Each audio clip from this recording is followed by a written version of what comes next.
गाय के आंसू। ये कहानी है राम और उसकी पत्नी मीना की। राम और मीना एक गांव में खुशहाल जीवन व्यतीत कर रहे थे। उनके 2 बच्चे और उनके पास एक बहुत ही सुंदर प्यारी सी गाय जिसका नाम उन्होंने रूपा रखा था। वो दोनों उसे बहुत ही अच्छे से रखते थे। रूपा भी बहुत ज्यादा दूध देती थी जिसे राम बेचने भी जाता था और घर में भी वो सब पीते थे। एक दिन मीना बोलती है, अजी सुनते हो, ये हमारी गाय तो बड़ी ही भाग्यशाली है। जब से आई है हमारे घर में किसी चीज की कमी नहीं है। दूध भी इतना ज्यादा देती है कि हम अच्छे दामों में इसका दूध बेच भी देते हैं और घर में दूध दही की भी कमी नहीं रहती है। बच्चे भी बड़े आराम से दूध दही पीते हैं। हाँ, ये तो तुम सही कह रही हो भाग्यवान। हमारी रूपा बड़ी ही अच्छी तंदुरुस्त गाय है।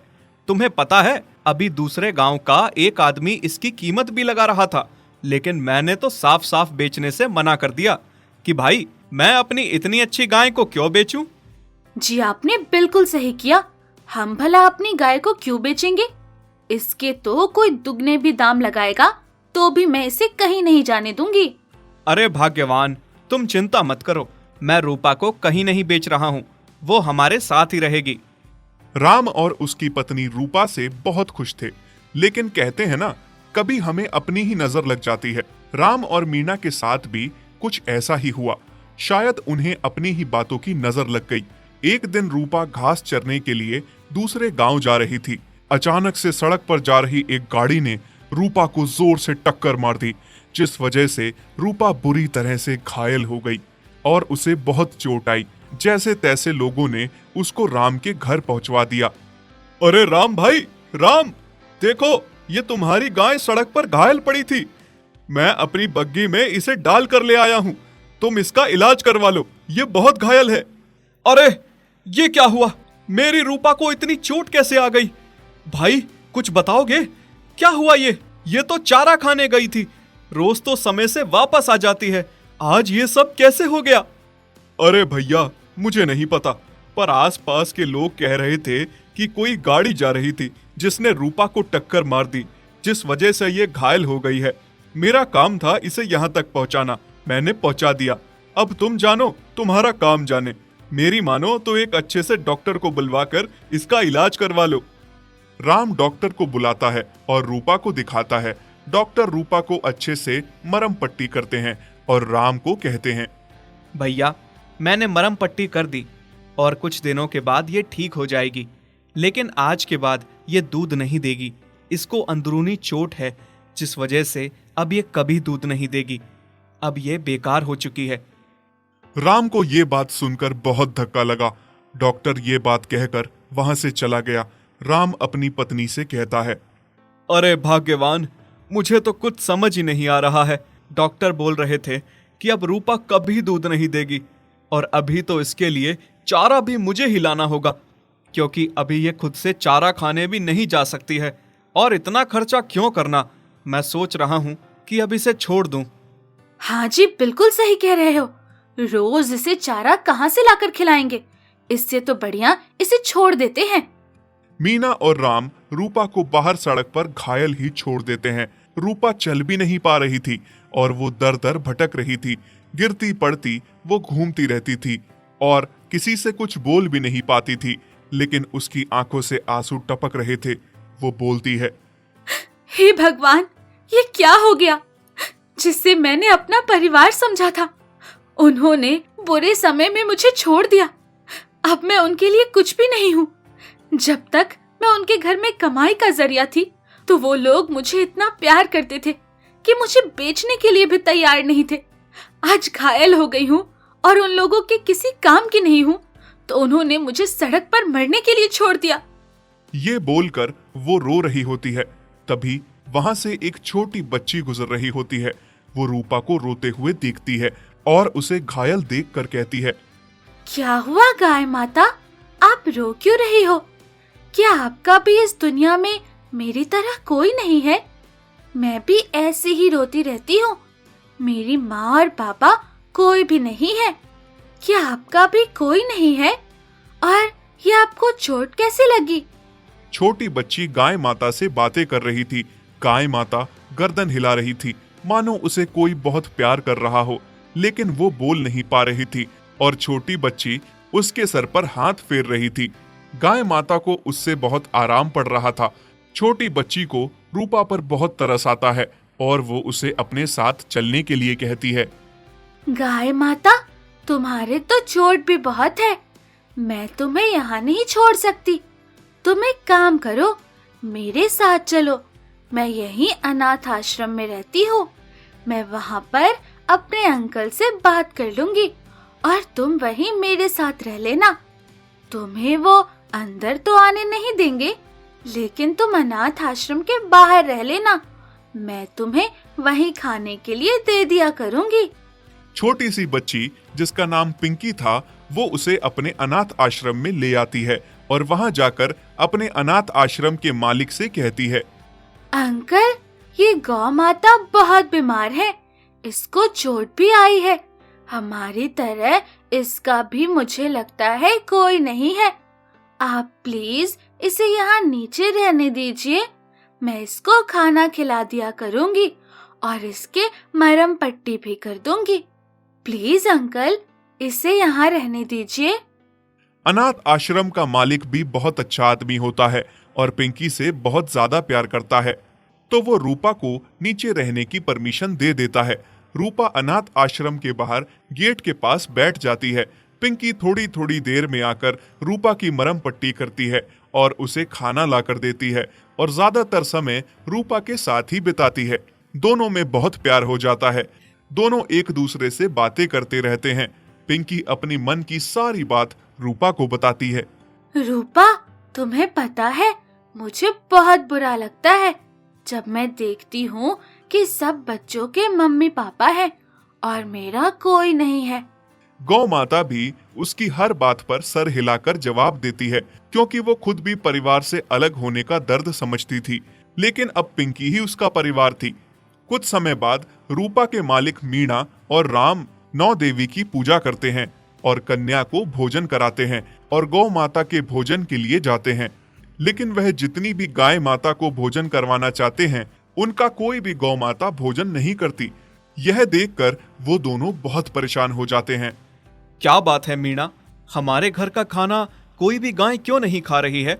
ऐसे तो हमारी पूजा पूरी नहीं होगी। अगर गौ माता हमारे घर का खाना नहीं खाएगी, इस बात से क्या जाहिर होता है? क्या माता हमसे खुश नहीं है क्या? हमारी पूजा में कोई कमी रह गई है? जी मुझे नहीं पता, मैं भी बहुत परेशान हूँ कि कोई भी गाय माता हमारा खाना क्यों नहीं खा रही है। ऐसे तो हमारी पूजा सफल नहीं होगी। अब हम क्या करेंगे? वे दोनों पूरी कोशिश करते हैं, हर गाय के पास जाते हैं और उन्हें भोजन कराने की कोशिश करते हैं, पर कोई भी गाय उनका भोजन नहीं खाती। वो आदमी उन्हें मिलता है जो रूपा को घायल उसके घर लाया था और वो ये देखकर कहता है। भाई राम, कोई भी गाय माता तेरा खाना नहीं खाएगी, क्योंकि तूने एक गाय का अपमान किया था। तूने अपनी घायल गाय को, जो तुझे इतना प्यार करती थी, जो तेरे घर में खुशहाली का कारण थी, तूने उसको बुरे समय में छोड़ दिया, क्योंकि वो दूध नहीं देती और तेरा उसे रखने का कोई फायदा नहीं होता। तूने अपने मतलब के लिए उसे घर से ही निकाल दिया था, तो कोई तेरे घर का खाना कैसे खा सकती है? बता। उस आदमी की बात सुनकर राम को अपनी गलती का एहसास होता है और वह रूपा को ढूंढना शुरू कर देता है। रूपा उसे कहीं नहीं मिलती और उस छोटी बच्ची को एक बहुत अच्छा परिवार अडॉप्ट करने के लिए आ जाता है। अंकल आंटी, मैं बहुत खुश हूँ कि आप दोनों ने मुझे अपना नाम दिया और अपने परिवार में मुझे लेकर जा रहे हो। लेकिन मैं आप लोगों के साथ एक ही शर्त पर चल सकती हूँ। ये मेरी गाय है जिसका नाम रूपा है और मैं इसके साथ ही आपके घर जा सकती हूँ। अगर आप मेरे साथ मेरी रूपा को भी लेकर चलोगे तो ही मैं आपके साथ चलूंगी। वो परिवार रूपा और पिंकी को अपने साथ ले जाता है और दोनों वहीं रहती हैं। जिस शहर में वो जाते हैं, वहीं पर मीणा और राम रूपा को ढूंढ रहे थे। उनकी नजर रूपा पर पड़ी तो वो उसे रोककर रूपा से माफी मांगते हैं। रूपा, हमें माफ कर दो। हमने तुम्हारे साथ बहुत बुरा किया। जब तुम दूध देना बंद कर दी, हमने तुम्हें बेकार समझकर तुम्हें छोड़ दिया। वो इतना बोलते हैं पर रूपा उन्हें माफ नहीं करती, क्योंकि उन्होंने गाय माता का ही नहीं स्वयं माँ दुर्गा का अपमान किया था। इसलिए वो उन्हें कभी माफ नहीं करेगी और उनके बुरे से बुरा वक्त आना शुरू हो जाता है। और वहीं पिंकी की किस्मत बदल चुकी थी। राम जी के पास एक गाय थी जिसका नाम चांदनी था और एक बैल था जिसका नाम चांद था। चांदनी बहुत जल्द एक बच्चा देने वाली थी। राम जी अपनी गाय और बैल से बहुत ही प्यार करता था। चांदनी और चांद एक दूसरे से बहुत प्यार करते थे। चांद तो मानो पति की तरह चांदनी का ख्याल रखता था। एक दिन राम जी अपनी पत्नी लक्ष्मी से कहता है, लक्ष्मी, ओ लक्ष्मी, अब जल्द ही हमारे भाग खुलने वाले हैं। बहुत जल्द चांदनी को बच्चा होने वाला है। उसके बाद चांदनी खूब सारा दूध देगी। उस दूध को बेचने मैं शहर जाऊंगा। हम खूब सारे पैसे कमाएंगे। हाँ जी, आप सही कह रहे हैं। फिर कुछ दिन बाद चांदनी एक छोटे से बछड़े को जन्म देती है। राम जी और लक्ष्मी बहुत खुश हो जाते हैं। कुछ ही दिनों में राम जी की अच्छी खासी कमाई चलने लगती है। चांदनी जो भी दूध देती थी, राम जी उसे सुबह शहर जाकर बेचता था। फिर एक दिन राम जी दूध बेच के शहर से घर लौटा। तभी पीछे से एक आदमी राम जी को आवाज लगाता है, राम जी भाई, सुनिए तो। हाँ बोलो, क्या बात है भाई? भाई, मैं यहाँ से गुजर रहा था, तभी मेरी नजर तुम्हारे बैल पर पड़ी। तुम्हारा बैल मुझे बहुत अच्छा लगा। मैं बैलों का व्यापारी हूँ। मैंने देखा तुम्हारे पास तो एक ही बैल है। तुम एक बैल का क्या करोगे? मैं तुम्हें इसके अच्छे दाम दूंगा। अगर तुम चाहो तो मुझे बेच दो। नहीं नहीं भाई, मुझे अपने बैल से बहुत प्यार है। उसके यहाँ रहने से मेरा कोई नुकसान नहीं है। मैं उसे नहीं बेचना चाहता। ठीक है भाई, कोई जबरदस्ती नहीं है, पर तुम जब भी इस बैल को बेचना चाहो तो मुझे ही बेचना। फिर वो आदमी वहां से चला जाता है। पीछे खड़ी लक्ष्मी सारी बातें सुनती है और रात को खाना खाते समय राम जी से कहती है, आपने उस आदमी को बैल बेचने से मना क्यों किया जी? तो तुम क्या चाहती हो? मैं चांद को बेच दूं? जानती हो ना, जब हमारे पास कोई नहीं था तो हमें छोटा सा चांद रास्ते में मिला था, और फिर जब से हम उसे घर लाए हैं तो मानो हमारी किस्मत ही बदल गई। उफ, आप कितना दिल से सोचते हैं जी। ऐसा कुछ नहीं है, और अगर कुछ ऐसा है भी तो क्या? सारी उम्र उस बैल को मुफ्त में पालते रहना है क्या? उसका तो हमें कुछ फायदा भी नहीं है। उफ, सेठ कितना अच्छा दाम दे रहा था। मैं कह देती हूँ, आप कल ही सेठ से बात करिए और इस चांद को बेच दीजिए। राम जी चांद से बहुत प्यार करता था। वो उसे बेचना नहीं चाहता था। पत्नी के दबाव में आके चांद को सेठ को बेचना पड़ता है। अगले दिन सेठ बैल को लेने आता है। सेठ चांद को ले जाने के लिए रस्सी खोलता है। तभी चांदनी चांद से कहती है, ये कौन है? और चांद तुम्हारी रस्सी क्यों खोल रहा है? मुझे तो ऐसा लग रहा है मालिक ने मुझे बेच दिया है।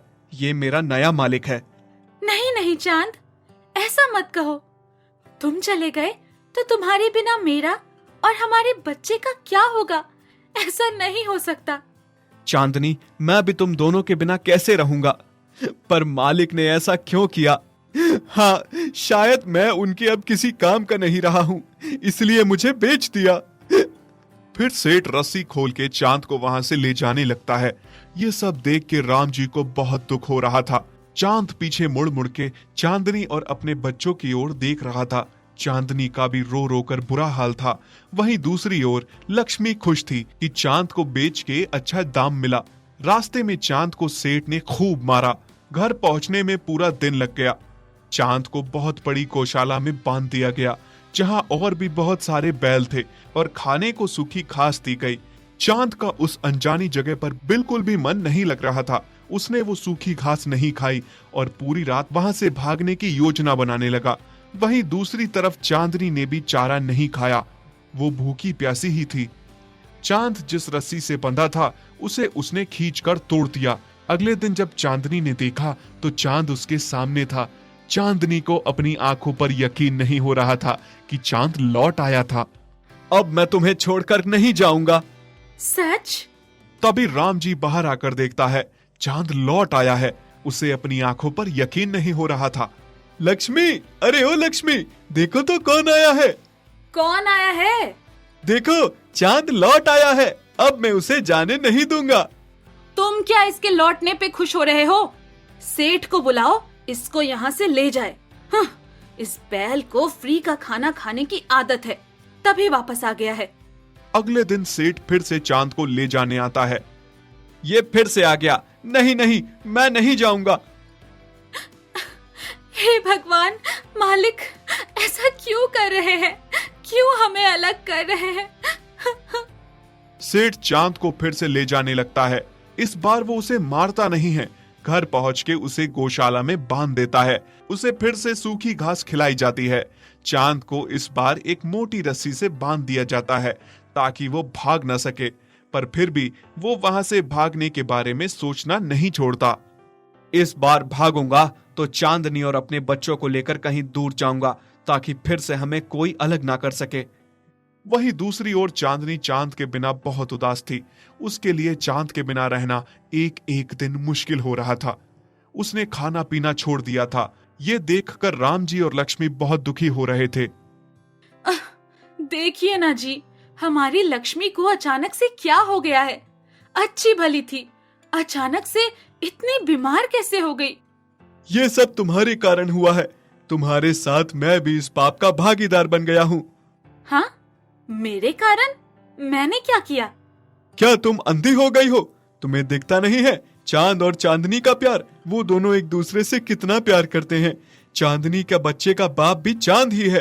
तभी चांद भाग भाग कर अपने परिवार के पास लौट आता है और हमने किसी के परिवार को तोड़ा है। इसका पाप तो हमें जरूर लगेगा। आप सही कह रहे हैं जी, मुझसे बहुत बड़ी भूल हो गई। पैसों के लालच में मैंने ये क्या कर दिया? आप कल ही जाकर सेठ को उसके पैसे वापस कर दीजिए और चांद को घर ले आइए। उधर चांद पूरी रात रस्सी को तोड़ने में लगा रहता है। आखिरकार उसकी मेहनत रंग लाई। वो उस मोटी रस्सी को तोड़ने में कामयाब हो ही जाता है और रात में वहां से भाग जाता है। रात के अंधेरे में वो रास्ता भटक जाता है और चलते चलते बहुत थक जाता है। ऊपर से भूख और प्यास से बहुत बुरा हाल था। फिर चांद को एक जगह हरी घास का खेत दिखता है। चांद उस खेत में घुस जाता है और घास खाने लगता है। तभी कुछ लोग उसे घेर लेते हैं और पकड़ के एक छोटी सी अंधेरी गौशाला में बांध देते हैं। यहाँ पहले से बहुत दुर्बल पड़े हुए डरे जानवर थे। राम जी अगले दिन सेठ के पास चांद को लेने के लिए पहुंचता है, पर सेठ से उसे पता चलता है कि चांद फिर से भाग गया। राम जी आके अपनी पत्नी को बताता है। दोनों चांद के लिए बहुत चिंतित होते हैं। हमारा चांद कहाँ गया होगा? अभी तक तो वो घर पहुंच जाता, पर उसका कोई अता पता ही नहीं है। कहाँ गया होगा वो भूखा प्यासा? आप सही कह रहे हैं जी, पर आप चिंता मत करिए, सब ठीक हो जाएगा। वहीं दूसरी तरफ चांद का उस कैद में दम घुट रहा था। वो सोच रहा था भगवान ने उसकी कितनी बुरी किस्मत लिखी है और कितना और दुख देखना बाकी है। मुझे तो लग रहा है कि मैं अब मर जाऊंगा। नहीं नहीं, इतनी तकलीफ उठाने के बाद अब मैं हार नहीं मानूंगा। मुझे कुछ भी करके अपने बच्चों और चांदनी के पास पहुंचना है, बस। तभी चांद दीवार को तोड़ने की सोचता है। क्योंकि दीवार कच्ची थी, उसने सींग मार मार कर दीवार तोड़ दी। लेकिन तभी वहां गौशाला का मालिक आ जाता है और चांद को बहुत मारता है। चांद को इतना मारा जाता है कि वो जमीन पर गिर जाता है। ये देख के सारे जानवर गुस्सा हो जाते हैं और सारे उस आदमी पर टूट पड़ते हैं और उसे मार डालते हैं। और फिर सारे जानवर खुशी खुशी वहां से भाग जाते हैं। चांद भूखा प्यासा था और मार खा के वो इतना दुर्बल पड़ चुका था कि चल पाना अब उसके बस की बात नहीं थी। पर फिर भी जैसे तैसे वो चल के घर पहुंचा। जैसे ही चांदनी ने उसे देखा, मानो उसकी जान में जान आ गई हो। वो चांद को पुचकारने लगी। तुम आ गए? मैं जानती थी तुम जरूर आओगे। कैसे नहीं आता? अब मैं तुम्हें और अपने बच्चों को लेकर कहीं दूर चला जाऊंगा, जहां हमें कोई अलग ना कर सके, कोई हम पे अपना हक ना जता सके। तभी लक्ष्मी चांद को वापस पाकर खुश होकर कहती है, चांद, तू आ गया। मुझे यकीन था तू जरूर आएगा। अजी सुनते हो? देखो तो कौन आया है। कौन आया है? हमारा चांद वापस लौट आया है। क्या? चांद आ गया? तभी राम जी रोते रोते उसके सर पे हाथ फेरता है और कहता है, मुझे माफ कर दो चांद, मैं तुम दोनों का गुनहगार हूँ। मुझे कोई हक नहीं बनता कि किसी के परिवार को तोड़ूं, और मैंने ये पाप किया। मुझे बहुत पहले ही ये सब नहीं करना चाहिए था। अब मैं तुम्हें कहीं नहीं बेचूंगा चांद, हम सब साथ रहेंगे। चांदनी, मुझे लग रहा है कि मालिक और मालकिन अब समझ गए हैं। अब वो दोबारा ऐसा नहीं करेंगे। अब हमें भी इनको मौका देना चाहिए। हाँ, तुम सही कह रहे हो। और वैसे भी गलती भी तो इंसानों से ही होती है, और अंत भला तो सब भला। और फिर सब खुशी से रहने लगते हैं। यदि आप ऐसी कहानियां और देखना चाहते हैं तो हमारे चैनल को सब्सक्राइब करें और बेल आइकन पर क्लिक करें ताकि हमारी सारी नई वीडियोस आप सबसे पहले देख सकें।